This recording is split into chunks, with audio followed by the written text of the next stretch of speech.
Good morning, everybody, and welcome to the Daily Energy Markets podcast. The current state of play with Brent crude oil trading in Asia this morning, a little unchanged, but soft as it has been sort of this consistent declining market since the peak in early April, the beginning of the second quarter. We were sitting at the altitude of firmly above $90 on Brent. But since then, it has been a steady decline for the last 7 weeks, 7 weeks now, and we are at 81.46 as things stand this morning. Robin Mills, CEO of Kamar Energy. Robin, it's Friday, it's the end of the week, and next week, of course, we have the OPEC meeting, the OPEC Plus meeting.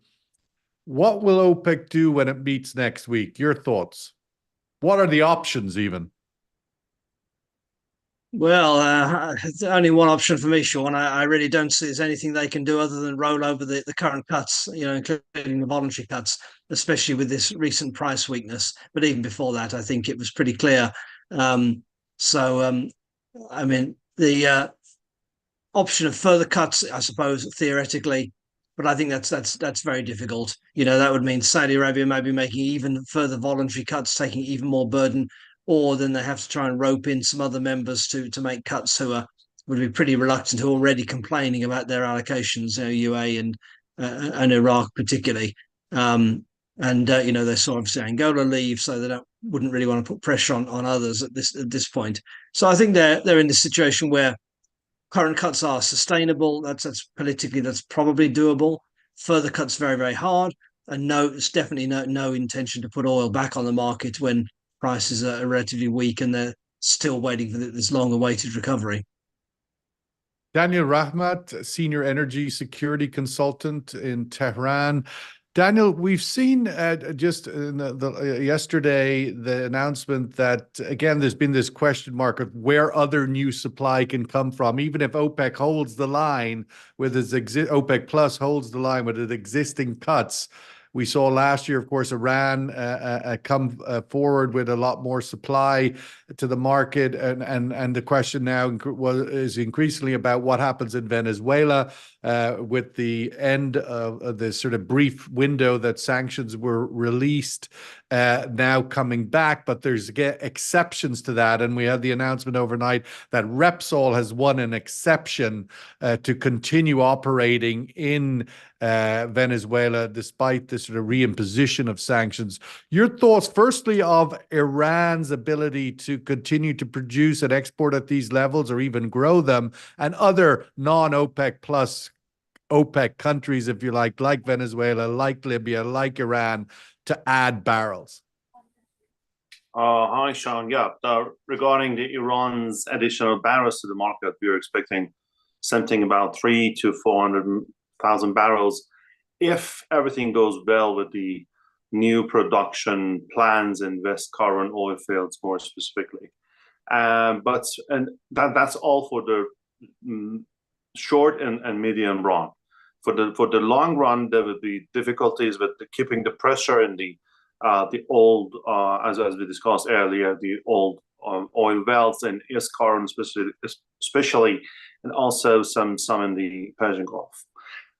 Regarding the more barrels, of course, Iran was very lucky to hear that the Venezuelan oil is now unsanctioned, and sanctions are removed because there are no Venezuelan barrels going to China at the moment. So there is more capacity for Iranian oil there.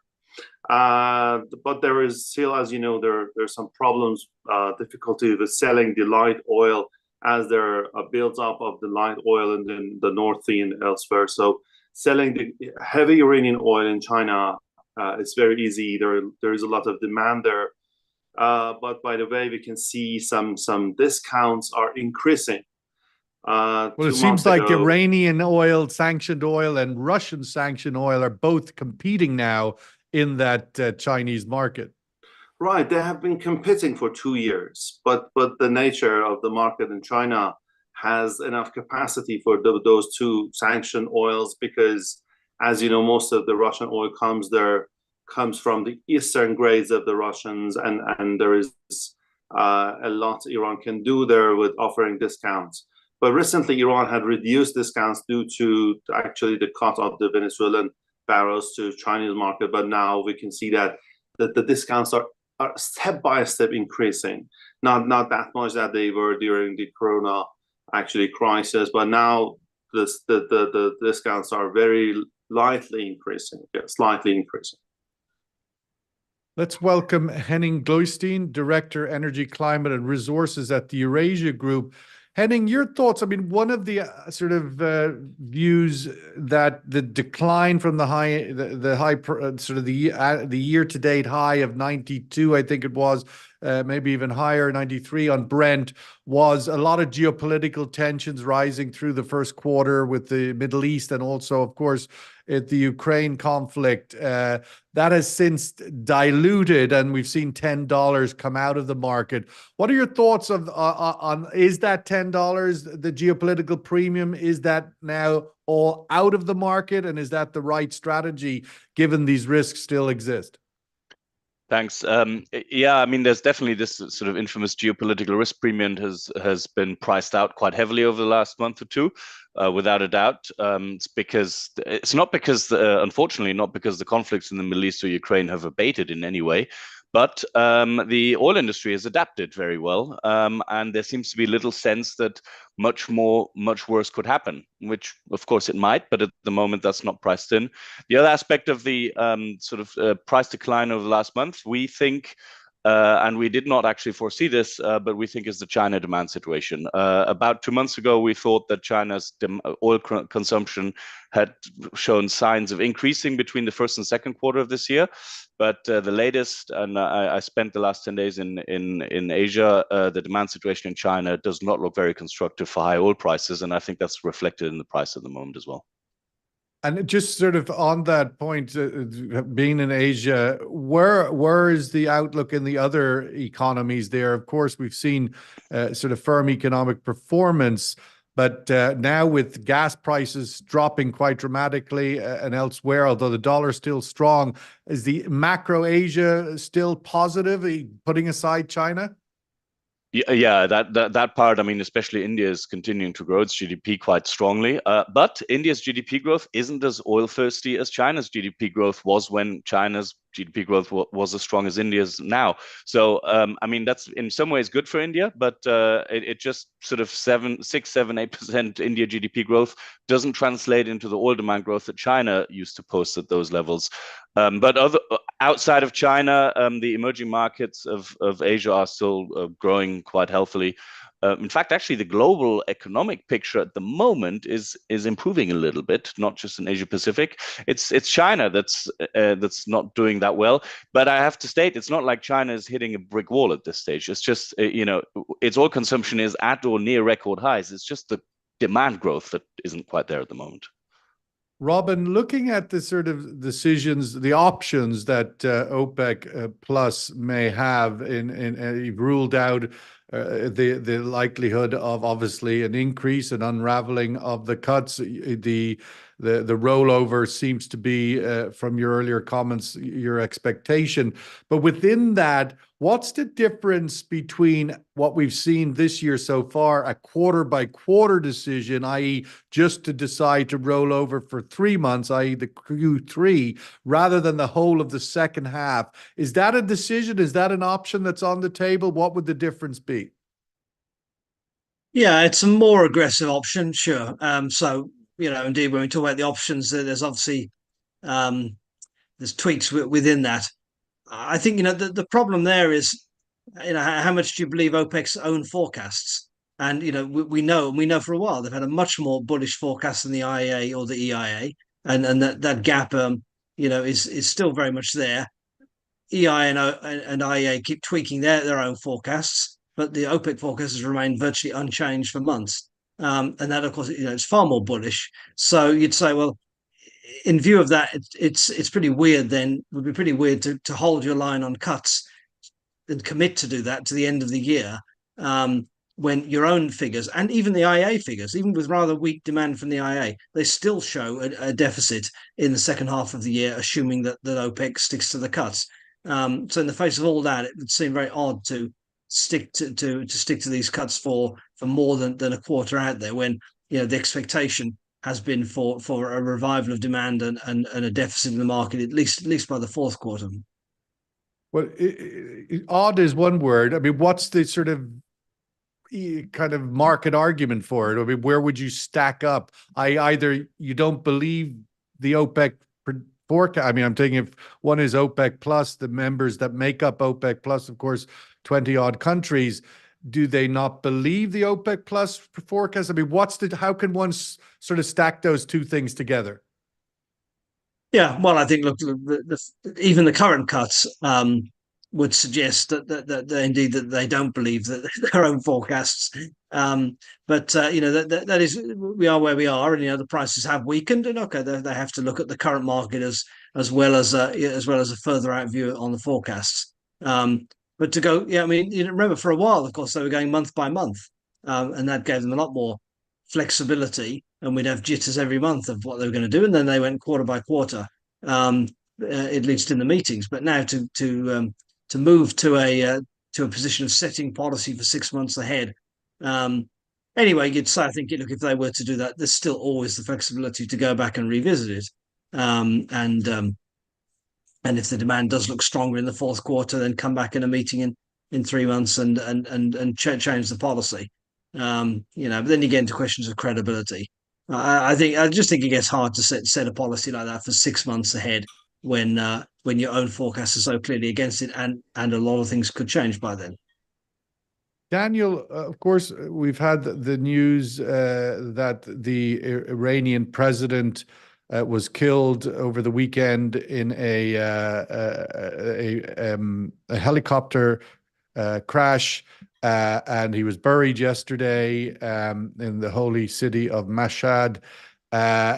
Your thoughts on, now that the funeral has passed, there is an election to come. How big of a challenge is this, or to the stability in Iran, to the outlook of Iran, and how does it change course with the passing of Ibrahim Raisi? Sean, the conspiracy theories apart, this was a very big shock to the nation and big shock to the country. That there is a lot of debate on the succession of the leader here in Iran, and everything in this country is related or affected by how it would leave an impact on the succession in this country. So the main question is whether the next president, whoever he is going to support a sort of peaceful and, let's say, smooth transfer of power after the leader would pass away, maybe within a year or two. So this is the big question. The second question is, how would the next president deal with the ongoing and apparently never-ending crisis with the states and the nuclear program?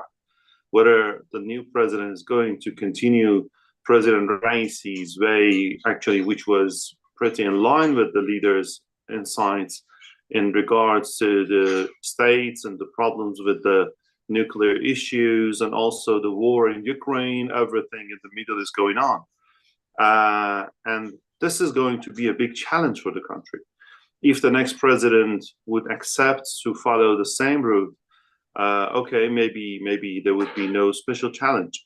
At the same time, just before, I just wanted to get clarification from your perspective that the general narrative has been since the passing of Raisi that he was, or the sort of the court of the ruling authority in Iran, that he was the emerging heir apparent to the supreme leader position. Is that an accurate assessment, that he was indeed locked into that channel, or he was just one of a few who could have been, or was it generally regarded in Iran that he was the guy? Actually, yeah, it used to be the narrative that maybe he is the guy, but of course he was among few choices. But very recently, it is said that he was removed from the list. Maybe 2 months ago or a month ago, he was removed from the list of the potential candidates for the leadership after actually the successors of Mr. Khamenei. So we see that there is a lot we can discuss in this regards. But anyway, he was very much in line with the official policies, actually stated policies of the leader here in Iran. But he was not as popular as the current leader was before he was elected as a leader. You know, he started the presidential campaign 2 times. The first time he lost the elections to President Rouhani, then the president of the country. And after the second turn of the President Rouhani, he could become the president with not too much votes. So he was not a very popular president. You know, the current emotions in some part of the Iranian society may reflect that he was very popular, but no, he was not that popular when he was running the country. His economic performance was not very successful here, so we couldn't see a lot of support to him, both when he was elected as a president and while he was running the country. But I don't think these were the main elements making him an eligible leader or not under the current situation of the country, the very security and war situation in the country. Let's say there are more important elements could be considered in the top of the system to make him a reliable choice or not, which I think he had most of them. But you know, from this point, we should go into the conspiracies or just making hypotheses which we are not able to prove. But I think at the moment there is a window of opportunity, which I can see in the reformists, the remains of the reformists in the country, that maybe they would like to actually enter the elections, enter the campaigns to get the power or make a deal with the states or with the world powers. But I think this is the second important issue. The first important issue is how the next president is going to deal with the succession issue, which is now the main concern in the country. An economy would be in the third place because the succession, the peace in the region, and then the economy would be the 3 priorities of the political establishment here. And everything, I suppose, as a result, as you say, these all now have question marks at the end of them. Henning, another question mark seems to be, in terms of the geopolitical unknowns, increasingly the narrative is surfacing to the accepted norm that Ukraine is losing this war. Russia is ascending. And for a long time, many might say that was the case anyway, but the sort of media narrative, the general voice narrative was that no, Ukraine has a chance to win here. Your thoughts on the outlook of that narrative, on the outlook of that reality, and this supposed surge?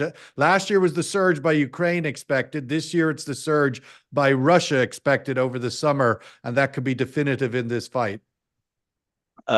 So we actually, the Reg Group, our view is not for a Ukrainian defeat, but for a partition, sort of the conflict remains kind of. That's not a defeat? Well, a defeat would be Kiev gets conquered by Russia. That's a defeat. So you lose 1/3 of your country, that's not a defeat. Okay. Well, it's partition. Yeah, well, if you go to war, Russia's aim at this stage is not to be where it is right now. Right, okay. It is, and so that is our view. Of course, I get what you hear, what you say, that would be a bad outcome for Ukraine because they've lost hundreds of thousands of people. It'd be a bad outcome for Europe, that's for sure. That is for sure. But yeah, that we reckon at the moment all signs point towards sort of a partitioned conflict that's stuck. We don't think the Russian offensive that's going on right now will lead to much more gains, because the Western, especially the US aid that was fairly recently approved, is actually arriving on the ground pretty much now. So that is, it goes actually, Sean, just what you said. Last year it was a Ukraine push. Currently is a Russian push. With the aid coming into Ukraine, that Russian push will probably end. Maybe it'll result in another push back by Ukraine, but neither side at this stage is strong enough to achieve what either side wants, and that is the partition scenario, unfortunately. Let's go to the survey question that we talked on a little earlier with Robin. What will OPEC do when it meets next week? One, roll over the same cuts for another quarter, Q3, as they've done this year, Q1, then Q2, and Q3, or roll over the same cuts for all of the second half, that the announcement will be for all of H2. Or indeed the exact opposite, start to unravel the cuts, start to put oil back in the market, given the outlook for the second half is a significant supply deficit. Your thoughts on which of these three choices OPEC Plus will make next week? Robin, in the background of this OPEC decision and OPEC Plus challenges is the new baselines and the pressure emerging from that obviously OPEC Plus is operating today on production baselines that are clearly outdated.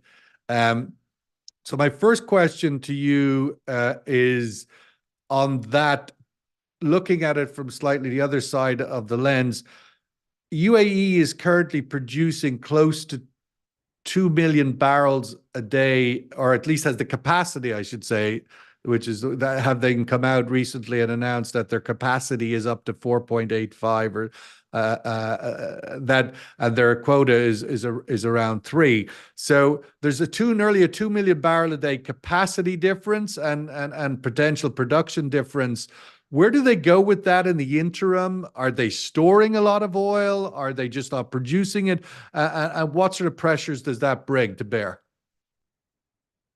Yeah, so I mean, they came out, as you say, with the announcement of getting capacity to 4.85, which means that they're nearly at the target of 5, which they've been targeting by 2027. So one little step and they're there, and there's been talk even of pushing beyond that eventually. Now, I think on our numbers, add everything up, is the capacity really 4.85? We don't quite see it unless there's some other developments which are not fully public. Probably a bit short of that, but nevertheless, let's say it was 4.5 even. I mean, still 1.5 million of spare capacity, so proportionately more spare capacity than any other OPEC country. And the UAE is obviously not happy with that. They've spent a lot of money to build this capacity, and they would like to use some of it. And that is one of the major sources of this tension within OPEC. Particularly if there were to be a request to further cuts or even a longer extension. Now, I mean, obviously at the moment, there's a bit of a debate going on. Are they overproducing? And their own figures would show that they're on quota, of course, and some others' figures would show they're overproducing, and that is a bit of a problem if you include also Iraq and so on as well. Also have been overproducing. A lot of it's but if technical, you're overproducing and you're putting it into storage, that's acceptable, right? Or that's allowed? No, I mean, production is production, right? Whether you store it or sell it, and of course, if it's stored, it's going to come up back on the market at some point. And they haven't yet finished the major Fujairah storage facility anyway, with 30 odd million barrels a day 30 odd million barrels of capacity. But no, anyway, that's intended as strategic storage, down the road. But it's a bit of a technical argument. How much of this is condensate? And the UAE would say, well, a lot of this so-called production that people are tracking is actually condensate, and therefore not under the OPEC agreement. And we've had these kind of technical debates before. There was always that debate with Nigeria, of course, and more recently with Russia and reclassifying condensate as crude or vice versa. There's obviously this technical evaluation going on at the moment. with the consultants listing all the OPEC countries and saying, well, let's take a view on what your capacity realistically really is, to support any kind of claim for higher baselines. But yeah, the UAE is obviously a big sticking point here, and then Iraq is the other obvious one, and also issues around Kazakhstan, and then you have the complex issue of Russian compliance and having made cuts to exports and not to production but to exports. So Russia gets to kind of propose its own deals, I guess, which are a bit different from what most people get. Do you think any of those issues surface at this time with this meeting, or they're for another day? With the surface, I think they're very much there, absolutely, because as I say, UAE has been pushing for higher production levels and for a higher baseline, and Iraq the same. And that tension is not going to go away. That tension is going to grow. Now, they were hoping that the demand would improve later in the year. They could increase production and therefore sidestep that difficult conversation. But so far, that's just not happening. Daniel, just coming back to the outlook for Iran now, very different than it was a week ago with this development. Two things. One, looking at, is there any narrative in Iran? I mean, this has only happened less than a month after the face-off with Israel. Is there any speculation, any indication that there is more nefarious events at play here, or is it just generally accepted that this was an accident and that's the end of the story? The official narrative is that was an accident. At least they're not supporting any other theory or any other scenario until they have reached any conclusion with the investigations, which the military is responsible with. In the social media, there are a lot of things going on. Most of them are nonsense, saying that there were signs of an Israeli helicopter in Azerbaijani territory. But yesterday, the Islamic Republic, as the name of a daily, a very famous government-owned daily, which is closer to the reformist, or at least it has a capacity to criticize the behaviors of the government or the official statements of the government.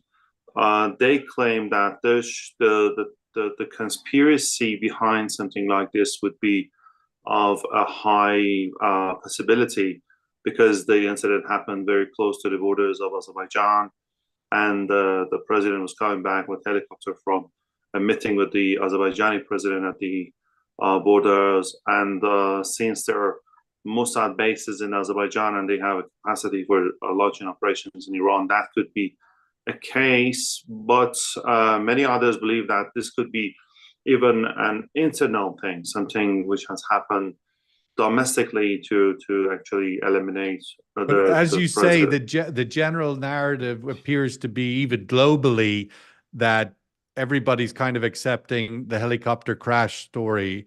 On the other part, I just wanted to get your insights on, given the decision that has to be made, and you mentioned, who's going to be the next presidential candidates, I suppose, the 3 or 4 that are allowed to run for election. How big a bearing in that selection is the increasing probability, according to the polls, that Donald Trump will return to the presidency of the United States? And of course, he took a very robust approach to facing Iran and imposing sanctions, and was quite muscular in that policy, very different to Biden. So does Trump's probable return affect the selection that Iran might make? Let's say things have changed very much from the time that President Donald Trump was in office. At the time, Donald Trump tried to make some deals with North Korea or elsewhere, but he never succeeded. So he is not the man, although he is claiming about this, but he's not the man. He was quite successful in shutting in Iranian oil exports. Right. But he was not the man who can make a deal with anybody in the world. So putting an end to the war in Ukraine needs somebody who is capable for making such a big deal with Russians. So if the war in Ukraine continues, the United States capability for pushing Iran would remain limited. Although, even though the president wants to push Iran more, if there is an ongoing war in Europe, they cannot do so. So the case is whether the next president of the States can put an end in the war, in the conflict in Europe or not. If they cannot do so, they will not be able to use all their capabilities in the Middle East, because Russians would be very happy to drag them in a war in the Middle East, just like what now they are suffering. Actually, Russians have lost a big part of their military, and Americans are very happy to kill Russian soldiers on the Ukrainian soil. That would happen to the Americans in Iran if they want to actually escalate the tensions with Iran here. So generally, you're not advocating that Trump is a shadow on this moment in Iran. Henning, just last word. Indeed, sorry, Sean, he is indeed. But I do not believe that if they cannot finish the war in Ukraine, that would be such a huge deal. Okay, Henning, I wanted to get your last word on because there's elections now also coming in Europe. So the majority of this room thinks rollover for the whole of second half. Let's see where that goes. But Henning, last word to you on European elections coming. There's an expectation of a surge from the right. Your thoughts on the outlook for that and what the ramifications could be? Yeah, we're actually the polls are actually at this stage don't really support the surge of the far right in Europe. In fact, Germany's far right AfD has just been banned from the far right EU policy group.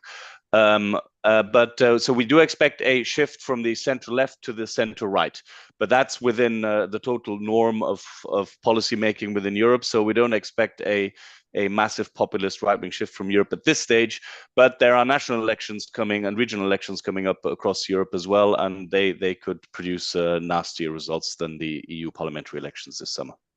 Yes, we had the announcement of the British elections now for July 4th of all days.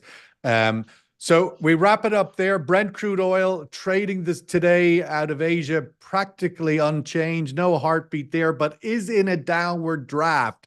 81.34 now after peaking in early April at close to $92 a barrel. Will this downward draft continue into the OPEC meeting? That would be interesting. If we broke below 80 on Brent before OPEC meets, that could certainly put some pressure on talk of deeper cuts. Certainly a rollover for the whole of the second half would have to be more likely then, or certainly be advocated more strongly. So certainly a lot to play out still in these final days ahead of the OPEC meeting, with Brent in this downward draft, and if it was to break below 80. Thank you so much, as always, to our distinguished speakers, Robin Mills, CEO of Kamar Energy in Dubai, Daniel Rahmat, Senior Energy Security Consultant in Tehran, and Henning Gloystein, Director Energy, Climate and Resources at the Eurasia Group in London. Thank you all very much. Have a great weekend. All the best. Thank you, guys. Thank you. Thank you, guys. Thank you. Bye-bye.